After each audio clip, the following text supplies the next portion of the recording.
आज का हमारा टॉपिक है आईटी इंफ्रास्ट्रक्चर। तो सबसे पहले तो आईटी इंफ्रास्ट्रक्चर को हम देख लेते हैं व्हाट इट मीन्स।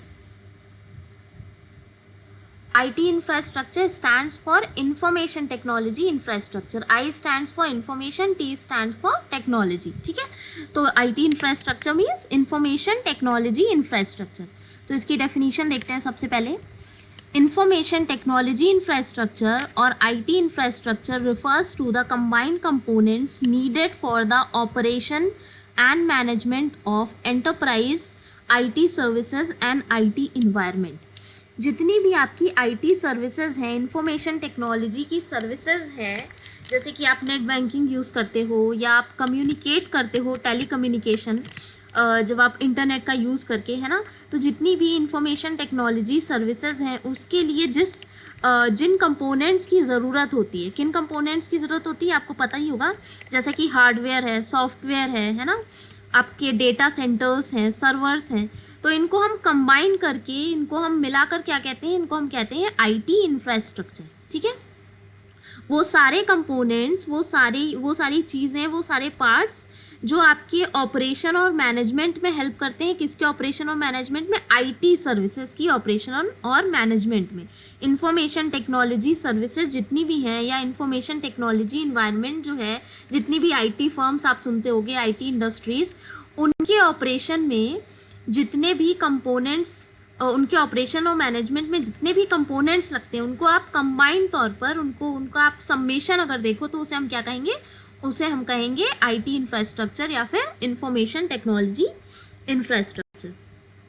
ओके, अब देखिए इसके नीचे से देखिए, technology powers nearly every aspect of today's business from an individual employee's work to operation to goods and services when properly नेटवर्क्ड।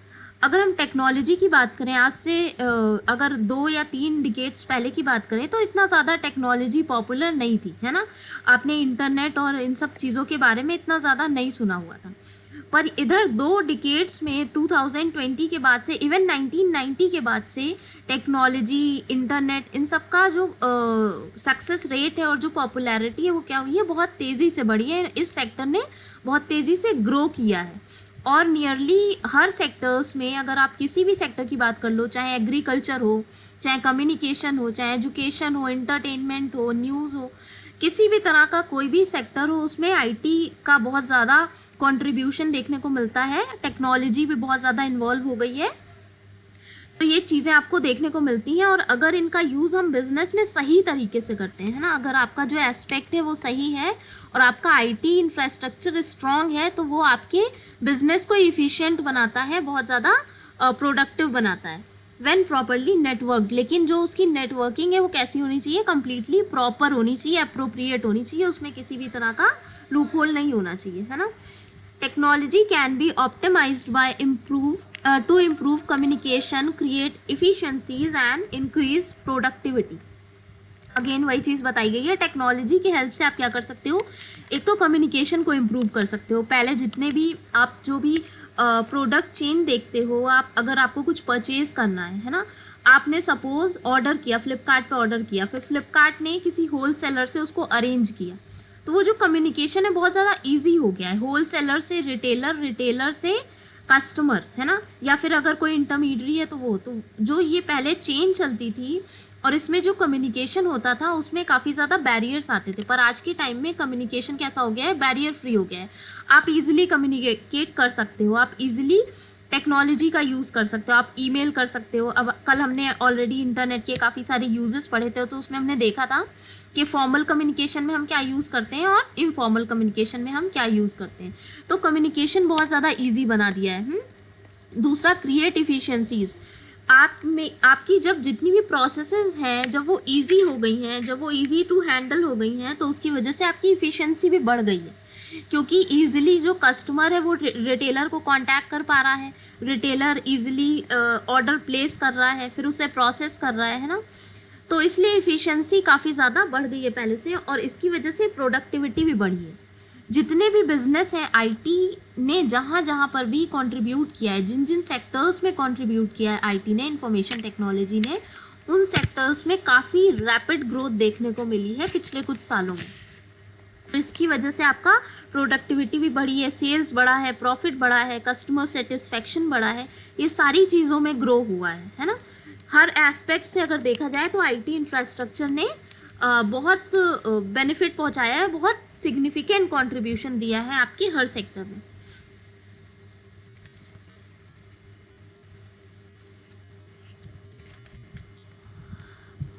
If an IT infrastructure is flexible, reliable and secure, it can help an enterprise meet its goal and provide competitive edge in the market। अगर आपका IT infrastructure कैसा है, 3 qualities उसमें इसमें बताई गई हैं। कौन कौन सी?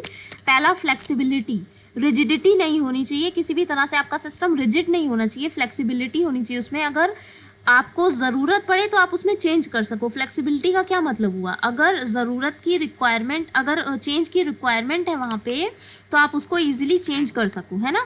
अगर उसमें कोई प्रॉब्लम आ रही है, अगर कस्टमर्स को प्रॉब्लम फेस करनी पड़ी है, तो आप उसमें चेंजेस कर सको। रिलायबल होना चाहिए, जिस पर लोग विश्वास कर सकें, ट्रस्टवर्दी, और सिक्योर होना चाहिए। क्योंकि आपने देखा होगा जो सबसे बड़ा इशू देखने को मिल रहा है आजकल, वो क्या है? Cyber crime. साइबर क्राइम है, लोगों की प्राइवेसी और सिक्योरिटी के इश्यूज काफ़ी ज़्यादा देखने को मिलते हैं, वो सिक्योर नहीं है। तो आपका जो आईटी इंफ्रास्ट्रक्चर है वो कैसा होना चाहिए? सिक्योर होना चाहिए। अगर आप इन्फॉर्मेशन शेयर कर रहे हो, सपोज आपके पास कस्टमर की इन्फॉर्मेशन है, क्योंकि जितनी भी ई कॉमर्स इंटरप्राइजेज हैं, बिजनेसेस हैं, वहाँ पर क्या होता है, आप जब ऑर्डर प्लेस करते हो तो आपकी इन्फॉर्मेशन रजिस्टर की जाती है और वो उनके पास सेव हो जाती है, उनके डेटाबेस में सेव हो जाती है। तो आपका आईटी इंफ्रास्ट्रक्चर अगर सिक्योर नहीं होगा तो वो जो कस्टमर आपके साथ इंफॉर्मेशन शेयर कर रहा है वो भी लीक होने का खतरा रहेगा। आपके पास उसके डेबिट कार्ड, क्रेडिट कार्ड की डिटेल्स रहती हैं जब कस्टमर पेमेंट करता है ना, तो वो सब इन्फॉर्मेशन जा सकती है। तो इसलिए आईटी इंफ्रास्ट्रक्चर आपका कैसा होना चाहिए? सिक्योर होना चाहिए। उसमें जितनी भी इंफॉर्मेशन स्टोर की गई है वो किसी भी तरह से लीक नहीं होनी चाहिए, उसको कोई हैक ना कर सके। तो आपका आईटी इंफ्रास्ट्रक्चर पहले फ्लेक्सिबल होना चाहिए, दूसरा रिलायबल होना चाहिए, और तीसरा सिक्योर होना चाहिए। It can help an enterprise meet its goal and provide a competitive edge in the market. अगर ऐसा होगा तो ऑब्वियस सी बात है, आज के समय में देखा जाए तो मार्केट में कैसा कंपटीशन है? कट थ्रोट कंपटीशन है ना। कहीं पर भी किसी भी सेक्टर में मोनोपोली तो देखने को मिल ही नहीं रही है। सब जगह अगर कोई भी प्रोडक्ट की बात करें, कोई भी सर्विस की बात करें, तो बहुत सारे प्रोवाइडर्स आ गए हैं। ई कॉमर्स में भी पहले सिर्फ 1-2 आपको प्लेटफॉर्म्स दिखते थे, अमेज़ॉन है, फ्लिपकार्ट है, पर आज के टाइम में अगर देखो तो कितने सारे प्लेटफॉर्म्स आ गए हैं।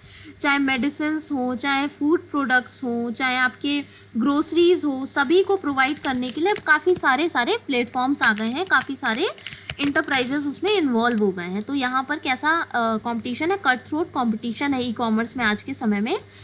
और इस वजह से आपका जो आईटी इंफ्रास्ट्रक्चर है वो जितना अच्छा होगा, जितना स्ट्रांग होगा, आप उस कंपटीशन को उतना ही ईजिली फेस कर पाओगे।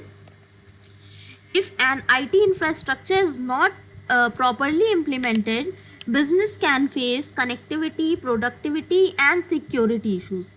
दूसरी तरफ अगर आपने बिजनेस में आईटी इंफ्रास्ट्रक्चर यूज़ किया है पर वो पूरी अच्छी तरह से उसका इम्प्लीमेंटेशन नहीं हुआ है ना, उसमें सिक्योरिटी, अभी आपने देखा क्या 3 उसमें एडवांटेजेस होने चाहिए, क्या 3 फीचर्स होने चाहिए? फ्लेक्सिबल होना चाहिए, रिलायबल होना चाहिए और सिक्योर होना चाहिए। तो अगर आपका जो आईटी इंफ्रास्ट्रक्चर है उसमें इन तीनों में से कुछ भी मिसिंग है तो आपको प्रॉब्लम फेस करने को मिल सकती हैं। जैसे कि कनेक्टिविटी इश्यूज़, आप देखते हो नेटवर्क इश्यूज़ आते हैं, है ना, टेक्निकल प्रॉब्लम्स आ जाती हैं। कुछ साइट्स आपने देखी होंगी, आप ऑर्डर प्लेस करना चाहते हो पर वो ऑर्डर प्लेस नहीं हो पाता है ना।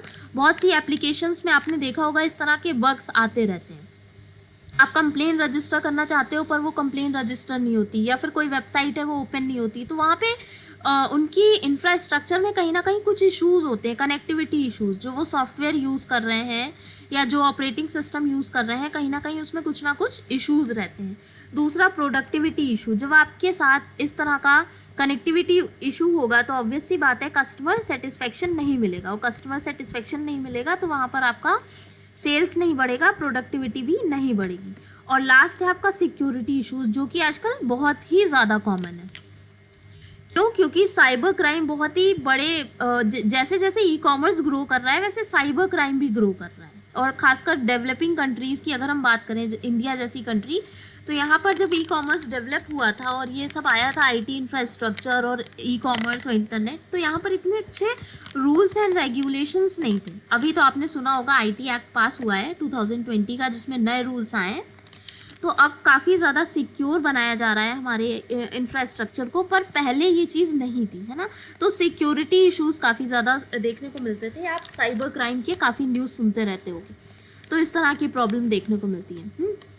लाइक सिस्टम डिसरप्शन, सिस्टम आपका बीच में डिसरप्ट होता है या फिर ब्रीचेस देखने को मिलते हैं। Overall having a properly implemented infrastructure can be a factor in weather a business is profitable और नॉट। ठीक है, प्रॉफिटेबल है या नहीं है, ये उसके बेस पे डिसाइड होगा। With an IT infrastructure a company can, अगर आपका आईटी इंफ्रास्ट्रक्चर आपने डेवलप किया हुआ है और आईटी इंफ्रास्ट्रक्चर आपका अच्छा है, जो मैंने अभी बताया, फ्लेक्सिबल है, रिलायबल है, सिक्योर है, तो उसके बाद आपको क्या क्या बेनिफिट्स होंगे ये यहाँ पे 4 पॉइंट्स में एक्सप्लेन किया गया है। देखिए पहला पॉइंट क्या है, provide a positive customer experience by providing uninterrupted access to its website and online store। अगर आप एज अ कस्टमर किसी भी वेबसाइट पे या किसी भी स्टोर पे जाते हो शॉपिंग करने के लिए, और वहाँ पर आपको बहुत सी बग्स देखने को मिलते हैं, बार बार कनेक्टिविटी इशू हो रहा है, आप ऑर्डर प्लेस कर रहे हो, आपने कई बार ट्राई किया पर ऑर्डर प्लेस नहीं हुआ, तो आप क्या करते हो, आप उसको हटा देते हो, अनइंस्टॉल कर दिया आपने एप्लीकेशन, आपने उसको दोबारा यूज़ नहीं करा। तो कस्टमर क्या चाहता है, कस्टमर अनइंटरप्टेड एक्सेस चाहता है ना, कहीं पर भी कोई इंटरप्शन ना हो। अगर वो कुछ ऑर्डर प्लेस करना चाह रहा है तो वो इजीली प्लेस हो जाए। वेबसाइट और जो आपका ऑनलाइन स्टोर है वो स्मूथली रन करना चाहिए। सर्वर प्रॉब्लम है, कनेक्टिविटी इशू है, ये बहुत ज़्यादा नहीं होना चाहिए। तो अगर आपका आईटी इंफ्रास्ट्रक्चर स्ट्रांग है तो पहला फ़ायदा हमें ये मिलता है कि जो कस्टमर एक्सपीरियंस है वो कैसा होता है, पॉजिटिव होता है।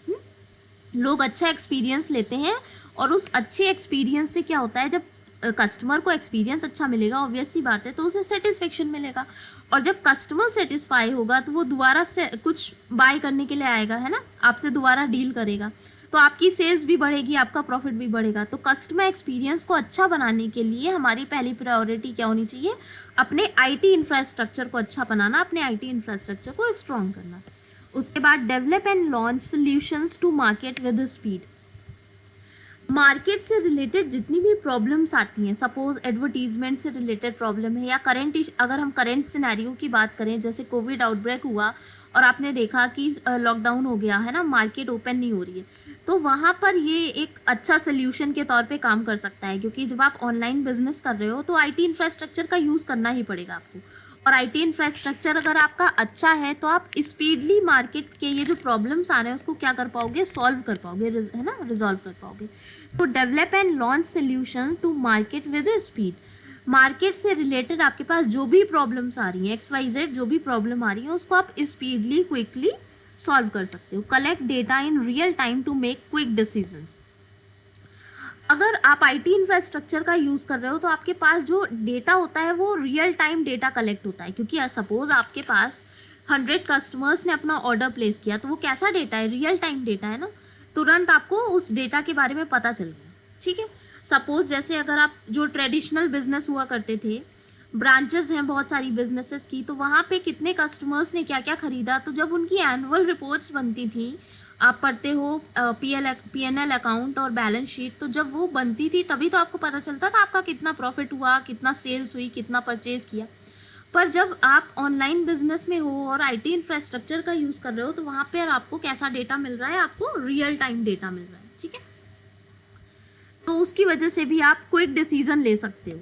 आपके पास कितने ऑर्डर आए हैं तो आप उसके बेस पे आप डिसाइड कर सकते हो ना कि आपके पास कितना स्टॉक होना चाहिए, जितना स्टॉक आपके पास है वो प्रॉपर है भी या नहीं है, वो सफिशिएंट है भी या नहीं। तो ये सारे डिसीजंस आप उस बेस पर इजीली ले सकते हो।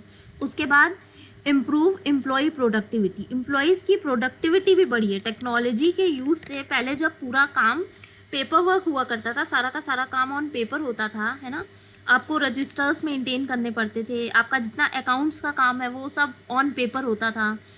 आपको स्टॉक्स हैं आपके, या फिर आप शेयर कंपनी है, तो उस सब का आपको जो डेटा रखना पड़ता था ऑन पेपर रखना पड़ता था, तो उसकी वजह से जो काम होता था बहुत ज़्यादा बर्डन लोगों पर बहुत ज़्यादा बढ़ जाता था, एम्प्लॉयज़ पे बहुत ज़्यादा बर्डन हो जाता था, और उतना इफ़िशियंसी भी नहीं रहती थी, क्योंकि ह्यूमंस जब काम करते थे तो कहीं ना कहीं गलती की गुंजाइश रहती थी, है ना, मिस्टेक हो सकती थी, एरर्स एंड ओमिशंस देखने को मिलते थे। पर जब यहाँ मशीन्स काम कर रही हैं आईटी इंफ्रास्ट्रक्चर में, तो वहाँ पर ओमिशन और एरर्स की थोड़ी सी प्रॉब्लम सॉल्व हो जाती है, क्योंकि जो भी इश्यूज आएंगे वो अगर जो पर्सन है, जो एम्प्लॉई है आपका, अगर वो गलत इनपुट दे देगा तो फिर आपको आउटपुट गलत मिलेगा, अदरवाइज मशीन गलत आउटपुट नहीं देगी खुद से, है ना।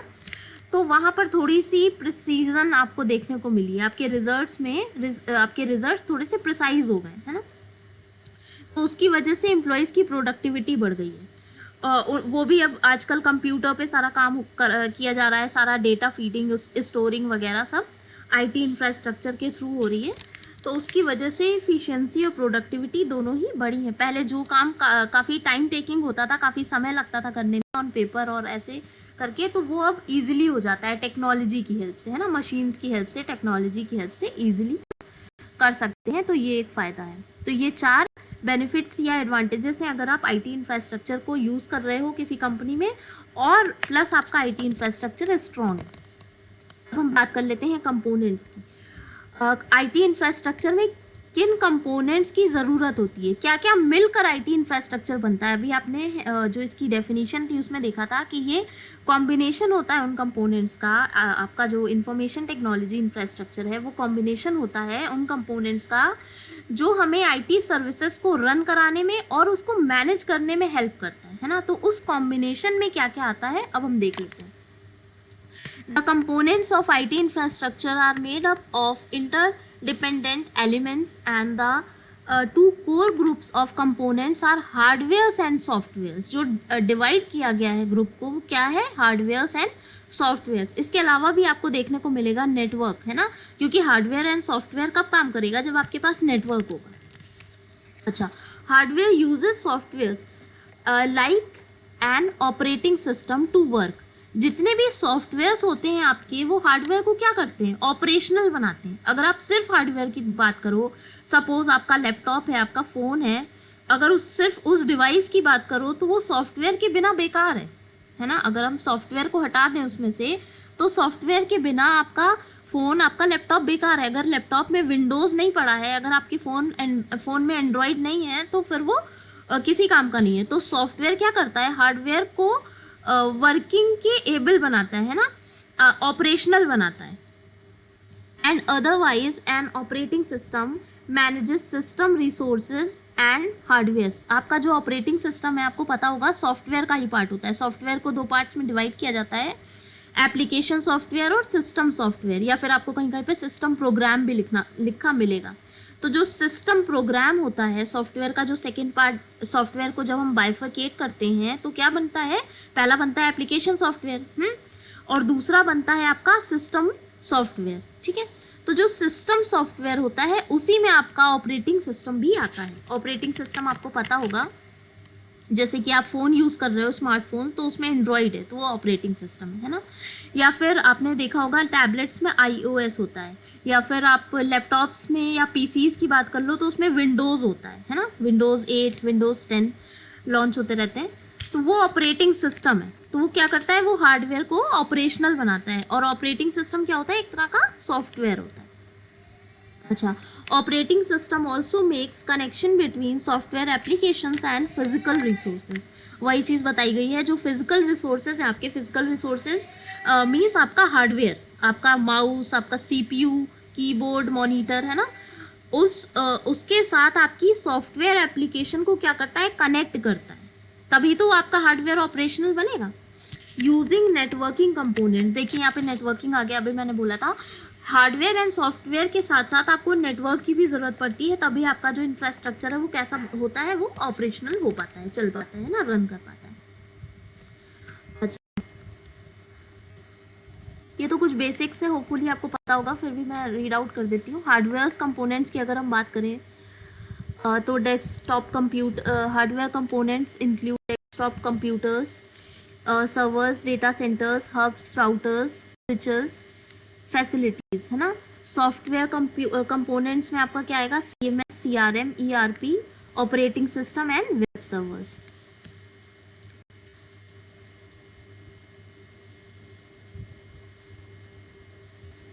ओके, अब आते हैं फैसिलिटीज पे। फैसिलिटीज और physical plants provide space for networking, hardware, server and data centre. It also includes the network cabling in office building to connect component of an IT infrastructure together. ठीक है, उसके बाद अगर हम नेटवर्क की बात करें, network are comprised of switches, routers, hubs, servers. Switches connect network devices on local area network, ये आपने पढ़ा होगा। अगर लोकल एरिया पे हमें कनेक्ट करना है तो लैन का यूज़ करते हैं, लोकल एरिया नेटवर्क। वैन, इसी तरह से वैन होता है, मैन होता है ना। Like routers, servers and other switches. Routers allowed devices on different LANs to communicate and move packets between networks. Hubs connect multiple networks devices to act as a single component. और अगर हम server की बात करें तो it is a core hardware component needed for an enterprise IT infrastructure is a server.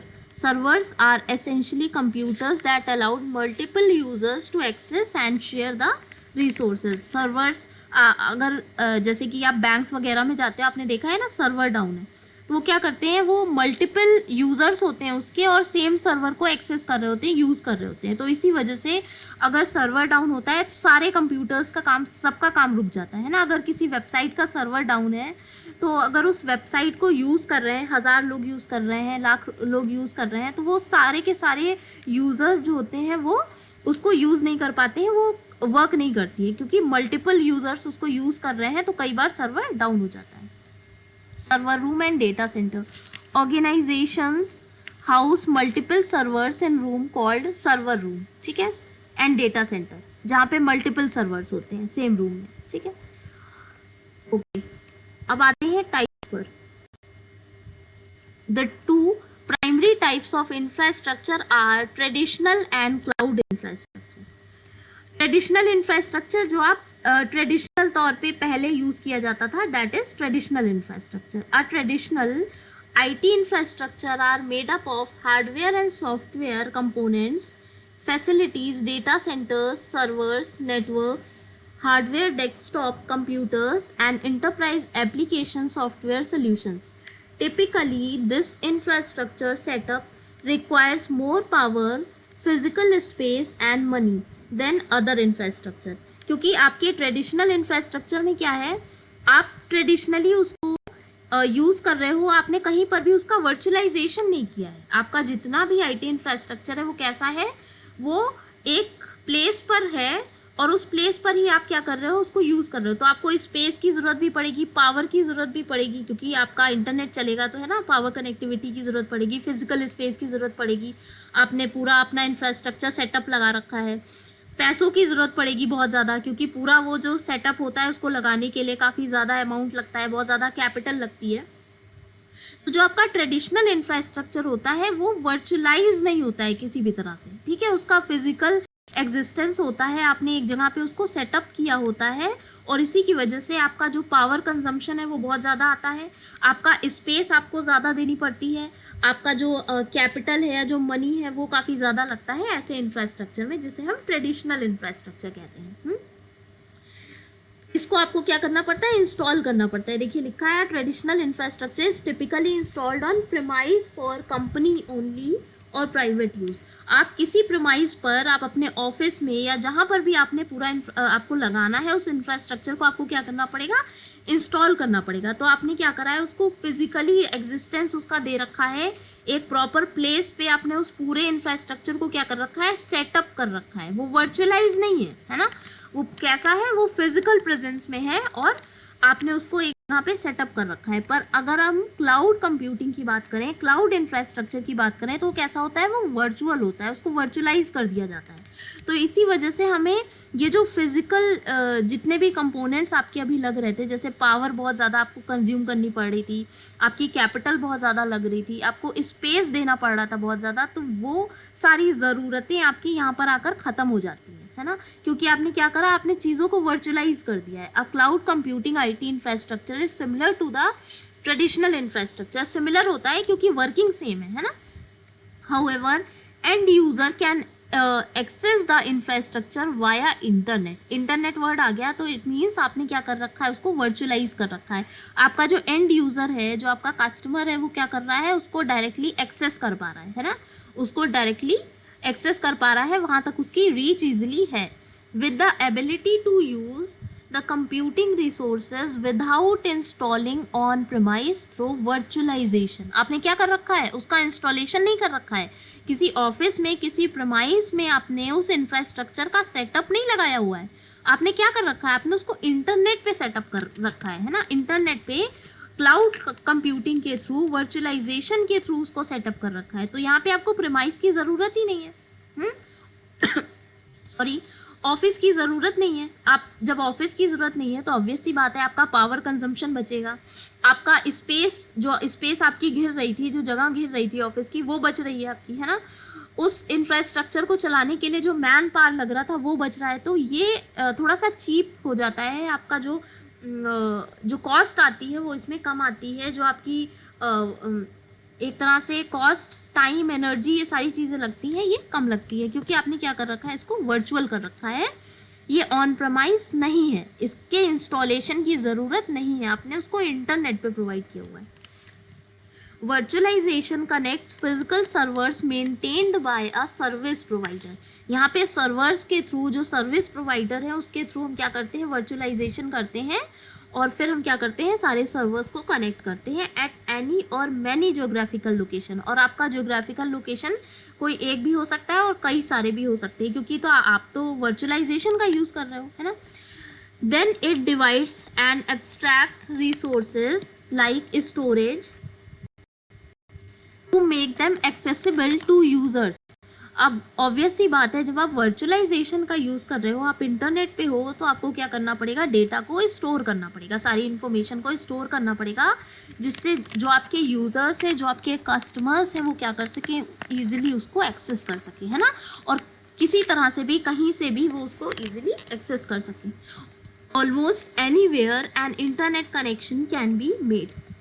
Because cloud infrastructure is often public, it is usually referred to as a public cloud. इससे पहले जो आपने देखा traditional में, उसमें क्या था, उसमें आप अपने ऑफिस में बना रहे थे ना, आपका जो इंस्टॉलेशन था पूरा का पूरा, वो कैसा था, इन ऑफिस था। पर यहाँ पर क्या है, यहाँ पर जो आपका इंफ्रास्ट्रक्चर है वो इन ऑफिस नहीं है ना, ऑन प्रीमाइस नहीं है, तो इस वजह से आप वर्चुअलाइज कर रहे हो, आप इंटरनेट पे डाल रहे हो, तो वो ओपन है, ओपन फॉर पब्लिक, और इसी वजह से इसे क्या कहा गया है, पब्लिक क्लाउड कहा गया। अच्छा, अगर हम एक ऑप्टिमल इंफ्रास्ट्रक्चर की बात करें, ऑप्टिमल इंफ्रास्ट्रक्चर मतलब ऐसा इंफ्रास्ट्रक्चर जो आपके सारे गोल्स को अचीव करने में आपकी हेल्प करे, किसी भी तरह से उसमें कोई प्रॉब्लम ना आए, और वो आपको ऑप्टिमल परफॉर्मेंस दे, बेस्ट परफॉर्मेंस आपको दे। ऐसा इंफ्रास्ट्रक्चर अगर आपको चाहिए है तो हाई परफॉर्मेंस स्टोरेज होना चाहिए, लो लेटेंसी नेटवर्क्स होने चाहिए, ठीक है। उसके अलावा आपके सिक्योर नेटवर्क्स होने चाहिए, वाइड एरिया नेटवर्क होना चाहिए, WAN, अभी आपने देखा था LAN जो कि था local area network, WAN wide area network. आपका WAN होना चाहिए, वर्चुअलाइजेशन होना चाहिए, और जो आपका डाउन टाइम है वो कैसा होना चाहिए, ज़ीरो होना चाहिए, zero down time aims to reduce disruption. किसी भी तरह का डिसरप्शन नहीं होता है ना, किसी भी तरह की प्रॉब्लम नहीं आती है अगर आपका डाउन टाइम क्या है, ज़ीरो है ना। कॉस्ट आपकी to keep cost down and profit up, और इसकी वजह से जितने आपके कॉस्ट रहेंगे वो कैसा रहेंगे, वो कम रहेंगे, और आपके प्रॉफिट ज़्यादा रहेंगे, ठीक है। तो इसमें मेनली आपको डेफिनेशन याद रखनी है, क्लाउड इंफ्रास्ट्रक्चर और ट्रेडिशनल इंफ्रास्ट्रक्चर याद रखना है, और इसके कंपोनेंट्स को याद रखना है, और कंपोनेंट्स में भी आपको मेनली हार्डवेयर एंड सॉफ्टवेयर याद रखना है। हार्डवेयर एंड सॉफ्टवेयर क्या है, हार्डवेयर आपको पता है फिजिकल प्रेजेंस होती है, सॉफ्टवेयर क्या होता है, सॉफ्टवेयर एक सेट ऑफ प्रोग्राम्स होता है, software relates to a set of programs, है ना। और सॉफ्टवेयर को अगर हम बाइफरकेट करते हैं तो क्या बनता है, एक होता है एप्लीकेशन सॉफ्टवेयर, दूसरा होता है आपका सिस्टम प्रोग्राम या सिस्टम सॉफ्टवेयर, और सिस्टम सॉफ्टवेयर में ही आपका ऑपरेटिंग सिस्टम भी आता है। बाकी इसके आप कुछ एग्जांपल्स डाल सकते हो, हार्डवेयर सॉफ्टवेयर के एग्जांपल्स डेफिनेटली आपको पता होंगे, तो आप अपने जब आंसर फ्रेम करोगे तो आप उसमें एग्जांपल्स का भी यूज़ कर सकते हो। तो ये पूरा था आईटी इंफ्रास्ट्रक्चर। बाकी एडवांटेज याद रखिएगा कि कंपनी में जब आप आईटी इंफ्रास्ट्रक्चर यूज़ करते हो और आपका आईटी इंफ्रास्ट्रक्चर अच्छा होता है तो ये कुछ एडवांटेजेस होते हैं। कस्टमर एक्सपीरियंस अच्छा मिलता है, सॉल्यूशंस आप इजीली ढूंढ पाते हो, आपका जो डिसीजन मेकिंग है वो क्विक होता है क्योंकि आपका डेटा रियल टाइम है, रियल टाइम डेटा होने की वजह से क्विक डिसीजन आप लेते हो, और साथ ही साथ आपकी जो प्रोडक्टिविटी है एम्प्लॉयज़ की वो काफ़ी ज़्यादा इम्प्रूव कर जाती है। तो ये कुछ इसके एडवांटेजेस थे।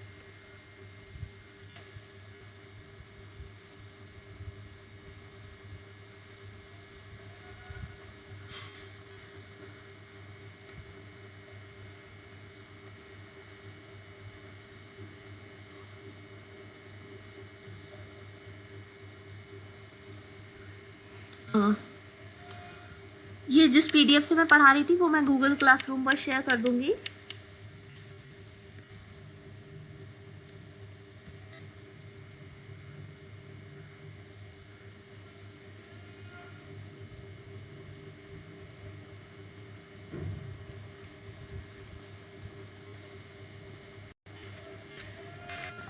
ओके, तो मैं क्लास वाइंड अप करूं?